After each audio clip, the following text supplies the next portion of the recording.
Hello everyone, welcome to MSc chem classes. जो आज मैं टॉपिक करवा रही हूँ बहुत ही बहुत ही यूज़फुल है, जिसका नाम है स्ट्रक्चर एंड हाइब्रिडाइजेशन। ठीक है, किसी भी मॉलिक्यूल की स्ट्रक्चर और हाइब्रिडाइजेशन निकालने के लिए एक बहुत आसान से ट्रिक बता रही हूँ, जिससे आप किसी भी एटम की बहुत आसानी से हाइब्रिडाइजेशन निकाल सकते हैं। ठीक है, तो जो स्ट्रक्चर और हाइब्रिडाइजेशन निकालने से पहले थोड़ी सी एक दो चीज़ आपको पता होनी चाहिए। अब जो मैं बताने जा रही हूँ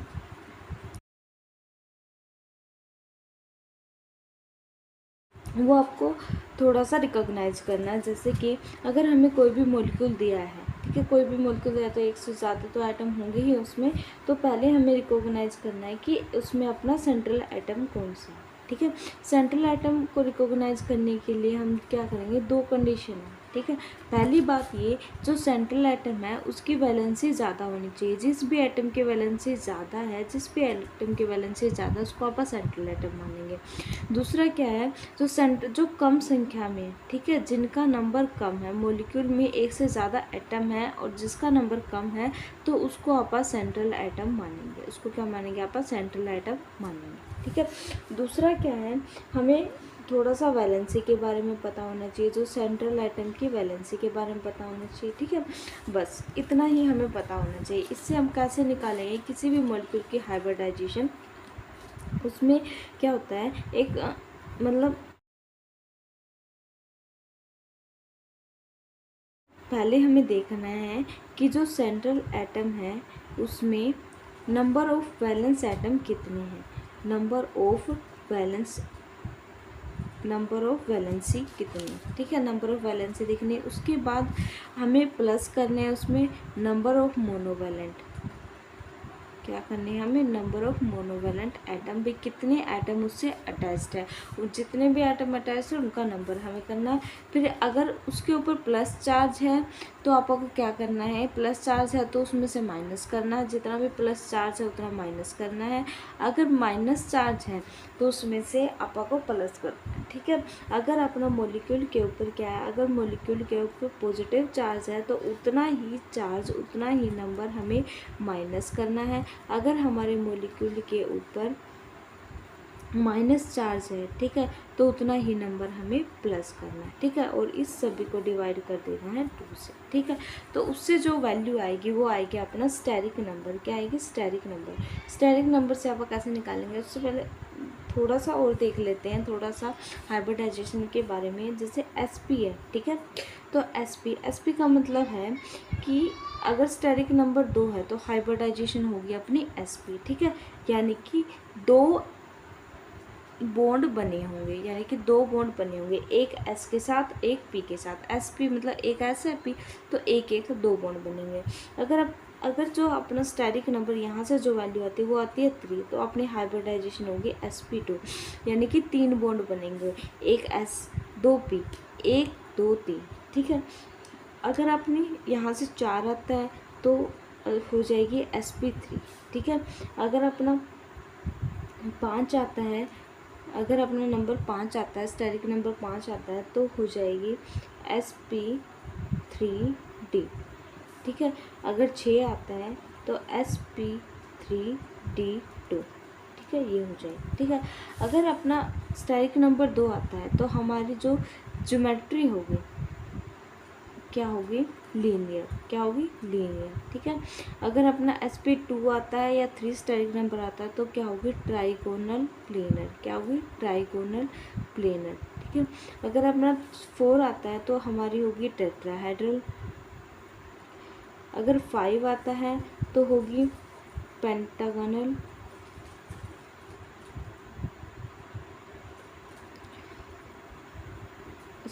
ट्राइगोनल बाइपिरामिडल।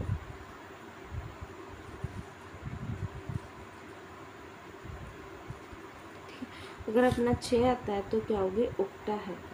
ठीक है, क्या होगी, ऑक्टाहेड्रल। ठीक है, अब मैं आपको कुछ मॉलिक्यूल बताऊंगी और एग्जांपल से बताऊंगी कि कैसे कैसे निकालते हैं। ये इतना बड़ा फॉर्मूला याद करने की ज़रूरत नहीं है, जब आप देखोगे तो आसानी से समझ आया जाएगा। किसी भी मॉलिक्यूल का निकाल के देखेंगे तो आसानी से समझ में आ जाएगा।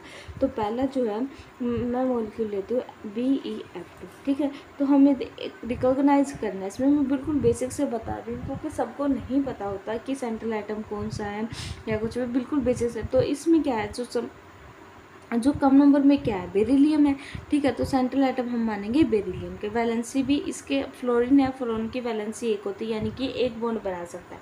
ठीक है, लेकिन बेरिलियम है, इसकी जो वैलेंसी है, इसके जो एटॉमिक नंबर होता है 4 होता है। ठीक है, 1s2 हाइब्रिडाइजेशन होती है, तो इसके बाकी ऑर्बिटल खाली होते हैं, तो 2 बॉन्ड आसानी से बन गए। तो इसके बैलेंस इलेक्ट्रॉन कितने हो गए, 2। ठीक है, अब ये एटम कितने अटैच है, जो साइड एटम कितने अटैच है, 2 हैं। तो 2 फ्लोरीन अटैच है ना, तो 2, तो 2 + 2 डिवाइड बाई 2 क्या हो जाएगा, 4/2। तो हमारा 4/2 अगर इसको डिवाइड करेंगे 4 को 2 से तो क्या आ जाएगा, 2। यानी कि स्टेरिक नंबर क्या है अपना, 2। 2 का मतलब हाइब्रिडाइजेशन क्या होगी, 2 का मतलब हाइब्रिडाइजेशन क्या होगी, sp। ठीक है, क्या होगी, sp है, तो यानी कि 2 बॉन्ड है। अब देखो 2 बॉन्ड है, सेंट्रल एटम है, तो क्या है, 2 बॉन्ड है। ठीक है, तो हाइब्रिडाइजेशन क्या हो जाएगी, sp, और 2 बॉन्ड है तो क्या हो जाएगी, लीनियर। ठीक है, उसके बाद है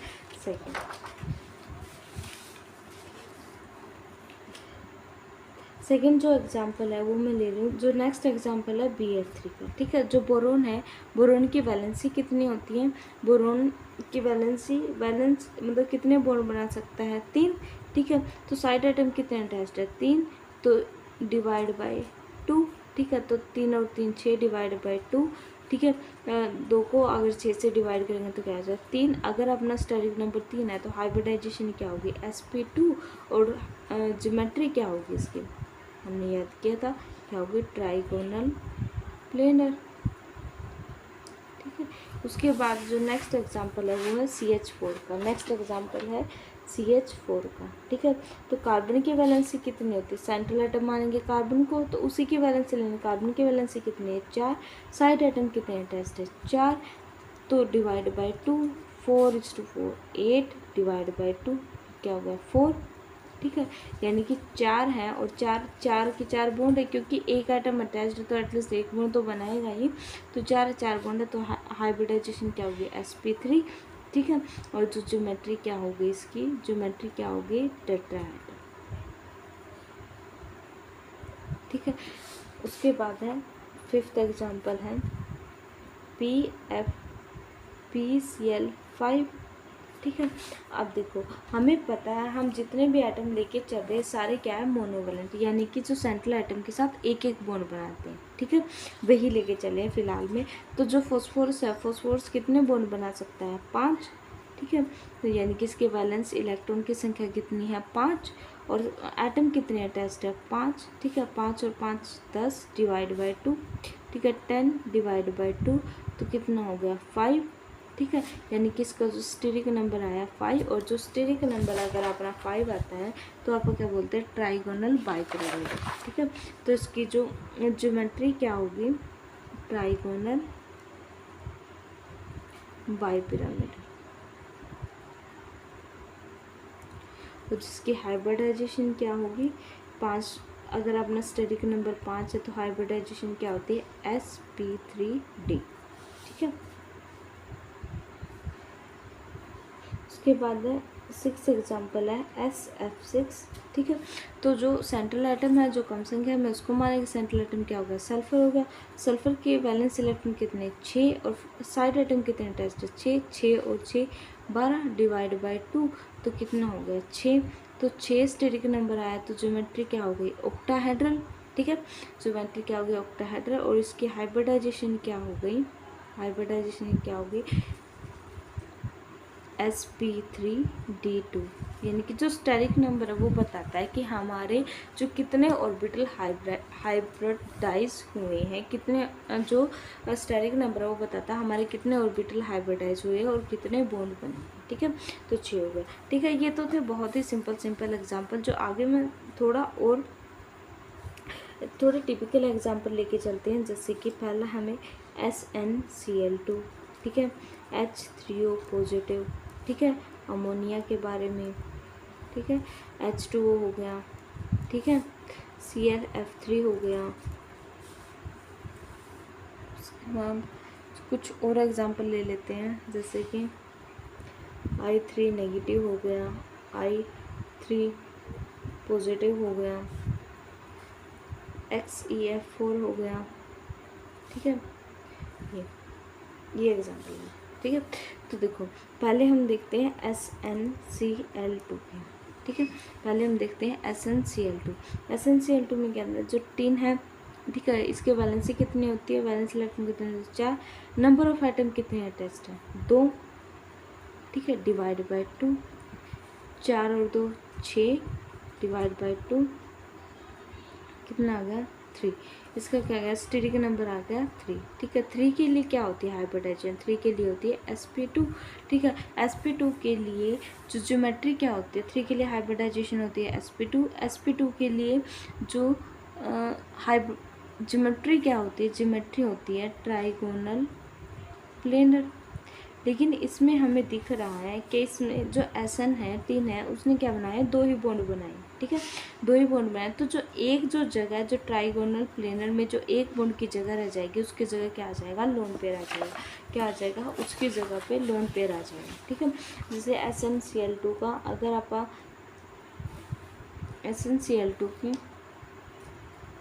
आप SnCl2 की अगर आप क्या बनाएंगे, अगर आप इसके स्ट्रक्चर बनाएंगे तो Sn हो गया, ठीक है, यहाँ पे Cl हो गया, यहाँ पे Cl है, क्योंकि ट्राइगोनल प्लेनर है। अब देखो तो एक जो जगह पे क्या आ जाएगा, लोन पेयर आ जाएगा, क्योंकि इसका कितने आए थे, 3 आए थे, ठीक है, स्टेरिक नंबर क्या आया था, 3 आया था। 3 का मतलब है बॉन्ड तो इसने 2 ही बनाए ना, 2 बॉन्ड पेयर है और एक क्या है, लोन पेयर, ठीक है। अगर स्टेरिक नंबर 3 आता है और बॉन्ड पूरे नहीं होते तो जितने भी संख्या बच जाती है, जितने भी नंबर बच जाते हैं वो अपने लोन पेयर होते हैं, ठीक है। अब दूसरा अमोनिया, ठीक है। अब देखो नाइट्रोजन की वैलेंसी कितनी होती है, 5, नाइट्रोजन 5 बॉन्ड बना, नाइट्रोजन के वैलेंस इलेक्ट्रॉन 5 होते हैं। एटम कितने अटैच्ड है, 3, 5 + 3 डिवाइड बाय 2, 5 और 3 8/2, तो क्या आ जाएगा, 4 स्टेरिक नंबर किसके लिए होता है, हाइब्रिडाइजेशन क्या होती है, sp3, और ज्योमेट्री क्या होती है, टेट्राहेड्रल, ठीक है, ज्योमेट्री क्या होती है, टेट्राहेड्रल। तो टेट्राहेड्रल अगर आप बनाएंगे इसकी, तो इसका मतलब इसमें 4 बॉन्ड होने चाहिए, पर इसके कितने बॉन्ड बनाए, इसने 3 बॉन्ड बनाए। तो 4 में से क्या होगा, 3 तो क्या हो गए, बॉन्ड पेयर, जो एक बच गया, एक क्या होगा, लोन पेयर, ठीक है। और जो लोन पेयर है वो ज्योमेट्री में आएगा, ठीक है। तो नाइट्रोजन, यहाँ पे हाइड्रोजन, यहाँ पे हाइड्रोजन, यहाँ पे टेट्राहेड्रल शेप ऐसी होती है, और यहाँ पे लोन पे, ठीक है। अगर आप इसकी शेप के देखेंगे, ये है इसकी ज्योमेट्री, ठीक है, ज्योमेट्री और शेप अलग अलग होते हैं, ठीक है। ज्योमेट्री में जितने भी हाइब्रिड ऑर्बिटल है सारे आते हैं, और शेप में जो बॉन्ड है वही कंसिडर किए जाते हैं, लोन पेयर की कोई शेप नहीं होती, लोन पेयर शेप में कंसिडर नहीं किया जाता। तो इसमें क्या होगा, एक बॉन्ड यहाँ, एक बॉन्ड यहाँ, तो इसकी शेप क्या होगी, अगर आप इसकी ज्योमेट्री की बात करें तो ज्योमेट्री होगी टेट्राहेड्रल। अगर आप शेप की बात करें तो इस शेप को बोलेंगे आप पिरामिडल शेप, ठीक है। इसी तरह जो SnCl2 है, SnCl2 की जो ज्योमेट्री होगी, SnCl2 की जो ज्योमेट्री होगी वो होगी ट्राइगोनल प्लेनर।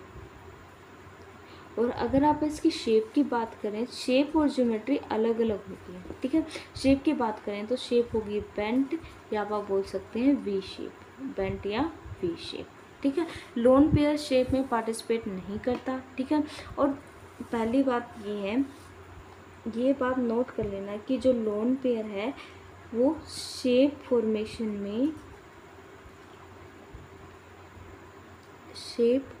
फॉर्मेशन में पार्टिसिपेट नहीं करता,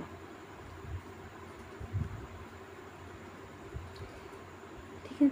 इसके साथ साथ दूसरी बात ये भी नोट कर लेना, only sigma bond participate in hybridisation. जो हाइब्रिडाइजेशन है, ठीक है, तो वो उसमें से सिग्मा बॉन्ड की होती है, ठीक है। पाई बॉन्ड की कोई हाइब्रिडाइजेशन नहीं होती, ठीक है। अब देखो जो तीसरा एग्जाम्पल है H3O पॉजिटिव का, H3O पॉजिटिव, ठीक है। तो पहले हमें सेंट्रल एटम रिकॉग्नाइज करना, सेंट्रल एटम ऑक्सीजन, क्योंकि वैलेंसी भी इसकी ज़्यादा है, दूसरे कम संख्या में भी यही है। तो ऑक्सीजन के जो है वैलेंस इलेक्ट्रॉन कितने होते हैं, 6, ठीक है। साइड एटम कितने अटैच्ड है, 3, ठीक है। अब देखो इसमें क्या है, चार्ज है, इस मॉलिक्यूल के ऊपर चार्ज है, तो कितना चार्ज है, 1 प्लस चार्ज। 1 प्लस चार्ज का मतलब ये है कि इसने 1 इलेक्ट्रॉन दे रखा है, 1 इलेक्ट्रॉन दे रखा है, तो 1 इलेक्ट्रॉन की कमी आई तो आप इसको क्या करेंगे, माइनस करेंगे। तो 6 + 3 -1, और इस सारी संख्या को डिवाइड कर देंगे 2 से, ठीक है। 6 और 3 9, -1 डिवाइड बाई 2, 9 - 1 8 डिवाइड बाई 2, तो क्या आ जाएगा, 4, ठीक है। 4 के लिए जो है, 4 के स्टेरिक नंबर 4 के लिए हाइब्रिडाइजेशन क्या होती है, sp3, ठीक है। अब देखो इसके अंदर 3 तो एटम अटैच्ड हैं, ठीक है। तो एक क्या बच गया, लोन पेयर बच गया। तो 3 तो इसमें क्या हो गए, बॉन्ड पेयर हो गए, और एक क्या बच गया, इसके लोन पेयर बच गया, ठीक है। अब इसके टेट्राहेड्रल शेप बनाएंगे आप। ऑक्सीजन सेंट्रल एटम है, हाइड्रोजन हाइड्रोजन हाइड्रोजन, और एक यहाँ पे लोन पेयर, ठीक है। इसके ऊपर पॉजिटिव चार्ज। जो नेक्स्ट है ClF3, ठीक है। अब देखो इसमें भी वैलेंसी किसकी ज़्यादा होगी, क्लोरीन की ज़्यादा होगी। वैलेंस इलेक्ट्रॉन तो दोनों में सेम है, पर संख्या में कौन कम है, क्लोरीन है। तो क्लोरीन ही क्या काम करेगा, सेंट्रल एटम का काम करेगा, ठीक है। तो इसके वैलेंस इलेक्ट्रॉन कितने होते हैं, 7, ठीक है। साइड एटम कितने अटैच्ड है, 3, ठीक है, डिवाइड बाई 2, ठीक है। 7 और 3 10/2, 10/2 के लिए क्या आ जाएगा, 5, 5 के लिए जो स्टेरिक नंबर अगर 5 आया है, ये क्या आता है, मतलब स्टेरिक नंबर था। स्टेरिक नंबर अगर 5 आया है तो इसके लिए जो हाइब्रिडाइजेशन होगी क्या होगी, sp3d, ठीक है। 1 3 और 1 4 और 1 5, 1 और 3 और 1। अगर आपको बिल्कुल ही कन्फ्यूजन है तो ऐसे भी आप जोड़ सकते हैं, ठीक है। एक तरह का तुक्का होता है, ठीक है। sp3d, ठीक है, ये होगी। तो sp3d, लेकिन क्लोरीन ने क्या है, क्लोरीन ने क्या है, 3 बॉन्ड बना रखे हैं, ठीक है। तो क्लोरीन, ठीक है। तो इससे पहले एक बात बता देती हूँ, जो अपनी जो शेप होती है कौन सी, ट्राइगोनल बाइपिरामिडल, ठीक है। ट्राइगोनल बाइपिरामिडल में 2 तरह के बॉन्ड होते हैं, ठीक है। एक ट्रायंगल बनाना है पहले आपको, ठीक है। यहाँ पे अपना सेंट्रल एटम होता है, यहाँ पे एक एटम साइड एटम अटैच्ड होता है, एक एटम साइड यहाँ अटैच्ड होता है, एक यहाँ पे, और एक ऊपर बॉन्ड होता है, एक नीचे की तरफ बॉन्ड होता है। जो बॉन्ड यहाँ से ये बॉन्ड है, ये बॉन्ड सबके साथ 90 डिग्री पे होता है, ये बॉन्ड भी सबके साथ 90 डिग्री पे। इस बॉन्ड को बोलते हैं आप एक्सियल बॉन्ड, इसको भी बोलेंगे आप एक्सियल बॉन्ड, और इसको बोलेंगे आप इक्वेटोरियल बॉन्ड, ठीक है। क्या बोलेंगे, इक्वेटोरियल बॉन्ड। सपोज ये पेपर है, यहाँ पे एक ट्रायंगल बना हुआ है, एक बॉन्ड यहाँ पे होगा, एक बॉन्ड यहाँ पे होगा, सॉरी एक एटम यहाँ होगा, एक एटम यहाँ होगा, एक एटम यहाँ होगा, एक ऊपर होगा पेपर के और एक नीचे होगा, ठीक है। तो ये एक्सियल होगा, ये इक्वेटोरियल बॉन्ड होगा, ठीक है। अगर जो लोन पेयर आते हैं, ठीक है, लोन पेयर प्रेफर करते हैं कि वो कहाँ पे आए, वो इक्वेटोरियल पोजीशन पे आना प्रेफर करते हैं, ठीक है। लोन पेयर कहाँ पे आना ज़्यादा प्रेफर करते हैं, इक्वेटोरियल पे, ठीक है। अब देखो, अब इस मॉलिक्यूल पे वापस आते हैं, इसकी जो शेप और हाइब्रिडाइजेशन क्या होगी, ठीक है। जो स्टेरिक नंबर आया था कितना हमारा, 5, 5 के लिए जो हाइब्रिडाइजेशन क्या होगी, sp3d, ठीक है। sp3d क्या होगा, ट्राइगोनल बाइपिरामिडल, ठीक है।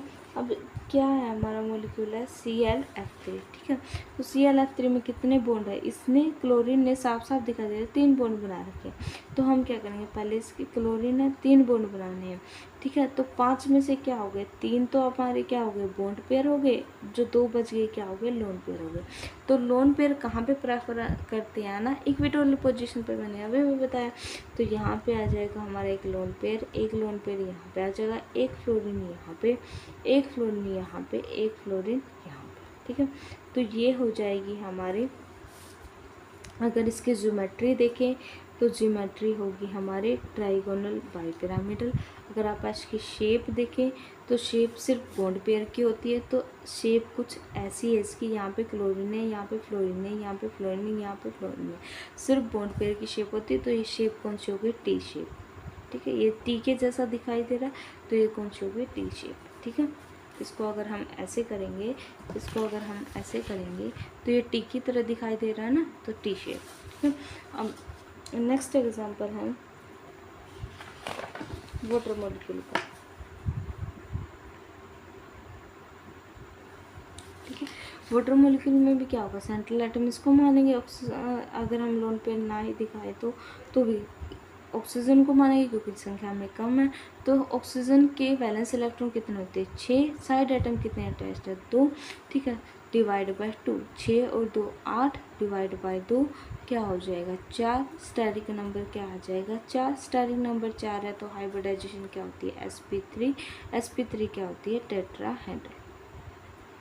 ठीक है, लेकिन इसने क्या, ऑक्सीजन ने 2 ही बॉन्ड बना रखे, टेट्राहेड्रल में 4 बॉन्ड होते हैं। तो जो बाकी जो 2 बॉन्ड पेयर की जगह बच गई वहाँ पे क्या आ जाएगा? लोन पेयर, क्योंकि 2 बॉन्ड पेयर तो 4 है तो 2 ही बॉन्ड बना रखे हैं ना, इससे साफ साफ दिखा है। तो यहाँ पे तो क्या हो गया? 2 बॉन्ड पेयर हो गए, 2 लोन पेयर हो गए। ठीक है, तो अगर आप इसकी शेप बनाएं तो ऑक्सीजन, यहाँ पे हाइड्रोजन, यहाँ पे हाइड्रोजन, यहाँ पे एक लोन पेयर, यहाँ पे दूसरा लोन पेयर। तो अगर आप इसकी शेप की बात करें, जो शेप होगी इसकी वी शेप होगी, क्या होगी? क्या बेंट शेप होगी, क्या होगी? बेंट शेप होगी। ठीक है, अब देखो आज के लिए बस इतना ही। Thank you so much for watching. जो एग्जाम्पल मैंने लिखे थे, क्या हाँ लिखे थे, हाँ लिखे थे। अब देखो एक और मैं करवा देती हूँ, I3 नेगेटिव या पॉजिटिव में से एक करवा देती हूँ, बाकी जो 2 बच जाएंगे, एक तो यही इनमें से बच जाएगा, एक ही, ये आप खुद करके देखना। अगर नहीं समझ में आए तो कमेंट सेक्शन में बताना। ठीक है, मैं अगली वीडियो में आपको बताती हूँ। ठीक है, I3 नेगेटिव। ठीक है, अब देखो जो इस तरह के मॉलिक्यूल है, इसमें क्या तीनों एटम सेम है, तो तीनों में से एक आयोडीन को सेंट्रल मान लो, 2 को साइड एटम मान लो। ठीक है, एक आयोडीन को सेंट्रल मान लो, 2 को साइड एटम मान लो। ठीक है, तो एक आयोडीन हमने सेंट्रल मान लिया, तो सेंट्रल एटम है, कोई भी आयोडीन है, किसी भी आयोडीन को सेंट्रल मान लो, कोई फर्क नहीं पड़ता। तो उसकी वैलेंसी सेंट्रल एटम की ही लेते, तो सेंट्रल एटम की वैलेंसी कितनी होगी? 7। ठीक है, अब देखो साइड आइटम कितने हैं? एक तो सेंट्रल हो गया, 2 साइड आइटम बच गए, तो 2। ठीक है, अब इसके ऊपर क्या है? एक नेगेटिव चार्ज है। नेगेटिव चार्ज का एक का मतलब है कि इसने एक इलेक्ट्रॉन ले रखा, अगर ये एक इलेक्ट्रॉन ले रखा है तो उसको आप करेंगे प्लस, +1 डिवाइड बाय 2। ठीक है, 7 और 2 9 और 1 10, 10/2। ठीक है, क्या आ गया? 5। तो स्टेरिक नंबर क्या आ गया इसका? 5। स्टेरिक नंबर 5 आ गया। लेकिन देखो हमने ऐसा माना, एक तो सेंट्रल माना है और 2 आयोडीन इसके साथ जुड़े हुए, 2 साइड एटम माने। ठीक है, अब देखो स्टेरिक नंबर 5 आ गया, तो स्टेरिक नंबर 5 अगर एटम 2 साइड एटम है तो यानी कि 2 तो बॉन्ड पेयर है, बाकी 3 बच गए लोन पेयर। ठीक है, अब स्टेरिक नंबर 5 है तो इसकी ज्योमेट्री क्या होगी? ज्योमेट्री होगी ट्राइगोनल बाइपिरामिडल। ठीक है, तो ट्राइगोनल बाइपिरामिडल ही बनाएंगे। यहाँ पे आयोडीन होगा। ठीक है, 2 बॉन्ड पेयर। अब तो 3 लोन पेयर बच गए। मैंने बताया था कि जो लोन पेयर है वो प्रेफरली करते हैं इक्विटोरियल पोजीशन पाना। ठीक है, तो ये इक्विटोरियल पोजीशन है। एक लोन पेयर यहाँ पे होगा, एक लोन पेयर यहाँ पे होगा, एक लोन पेयर यहाँ पे होगा, और जो 2 बॉन्ड है वो होंगे यहाँ। ठीक है, 2 आयोडीन अटैच्ड हो गई, वो कुछ इस तरह से हो गई। या मैं थोड़ा सा और क्लियरली बनाऊँ इसको तो कुछ ऐसा होगा। आयोडीन में क्या बताया मैंने? 3 तो लोन पेयर हो गए, 2 बॉन्ड पेयर हो गए, क्योंकि 2 ही साइड आइटम, एक सेंट्रल मानने के बाद 2 साइड आइटम बच गए, तो 2 ही बॉन्ड पेयर है, 3 लोन पेयर है। ठीक है, तो तीनों लोन पेयर क्या आएंगे? प्रेफर करेंगे इक्विटोरियल पोजीशन पे आना, तो ये इक्विटोरियल पोजीशन है, तो यहाँ पे तीनों लोन पेयर आ जाएंगे। ठीक है, दोनों बॉन्डेड आयोडीन है वो यहाँ पे आ जाएंगे। ठीक है, ओवरऑल मॉलिक्यूल के ऊपर क्या आ जाएगा? Negative charge. ठीक है, तो ये जो शेप है ये क्या हो गई? लीनियर। ठीक है, तो अगर I3 की अगर आप ज्योमेट्री देखें, ठीक है, I3 नेगेटिव की अगर ज्योमेट्री देखें तो ज्योमेट्री है ट्राइगोनल बाइपिरामिडल। अगर इसकी शेप देखें तो शेप क्या हो गई? लीनियर। ठीक है, क्योंकि शेप सिर्फ बॉन्डेड पेयर की होती है। ठीक है। Thank you so much for watching, like share and subscribe the channel. Thank you.